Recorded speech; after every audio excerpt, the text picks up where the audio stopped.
রহিম। নবনির্বাচিত মাননীয় স্পিকার এবং ডেপুটি স্পিকার, আসসালামু আলাইকুম। আপনারা গণতন্ত্রকামী জনগণের রক্ত ঋণে প্রতিষ্ঠিত এই মহান জাতীয় সংসদের স্পিকার, ডেপুটি স্পিকার নির্বাচিত হয়েছেন। আপনাদেরকে প্রাণ ঢালা অভিনন্দন। আজ থেকে আপনারা আর কোনো দলের নন, এই মহান জাতীয় সংসদের স্পিকার। আজ থেকে এই মহান সংসদের নির্বাচিত প্রত্যেক সদস্য আপনাদের চোখে সমান। আপনারা এই সংসদের অভিভাবক। মাননীয় স্পিকার, গত ১.৫ দশকের বেশি সময় ধরে সকল গণতান্ত্রিক রাজনৈতিক অধিকার কেড়ে নিয়ে জনগণকে দুর্বল জনগোষ্ঠীতে পরিণত করা হয়েছিল। মহান জাতীয় সংসদকে মানুষের অধিকার লুণ্ঠনকারীদের ক্লাবে পরিণত করা হয়েছিল। বিগত ১.৫ দশকে যারা নিজেদেরকে এমপি পরিচয় দিয়েছিল তারা কেউ জনগণের ভোটে নির্বাচিত ছিল না।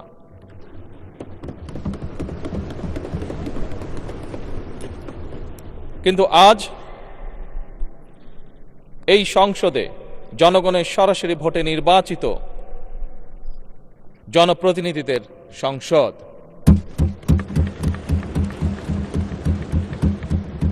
আজকের এই সংসদ বাংলাদেশের জনগণের সংসদ।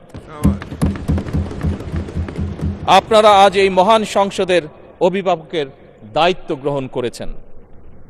দেশের স্বাধীনতা প্রিয় গণতান্ত্রিকামী মানুষ এই সংসদের দিকে প্রত্যাশা নিয়ে তাকিয়ে রয়েছে। মাননীয় স্পিকার, দেশ এবং জনগণের স্বার্থে আমরা এই সংসদকে অর্থবহ করতে চাই। বিরোধিতার জন্য বিরোধিতা নয়, বরং শানিত যুক্তিতর্কের মাধ্যমে আমরা এই সংসদকে প্রাণবন্ত করে তুলতে চাই। এই ক্ষেত্রে আপনাদের ভূমিকা সর্বাধিক। এই সংসদের সদস্য হিসাবে জাতীয় সংসদ পরিচালনায় আমরা আমাদের পক্ষ থেকে আপনাদেরকে সর্বোচ্চ সহযোগিতা করব ইনশাআল্লাহ। আপনাদের এই নতুন ভূমিকার জন্য সকল সংসদ সদস্যের পক্ষ থেকে আবারও আপনাদেরকে জানাই শুভেচ্ছা, অভিনন্দন এবং ধন্যবাদ।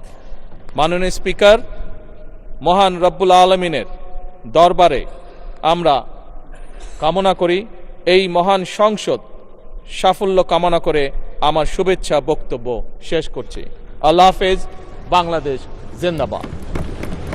ধন্যবাদ সংসদ নেতা।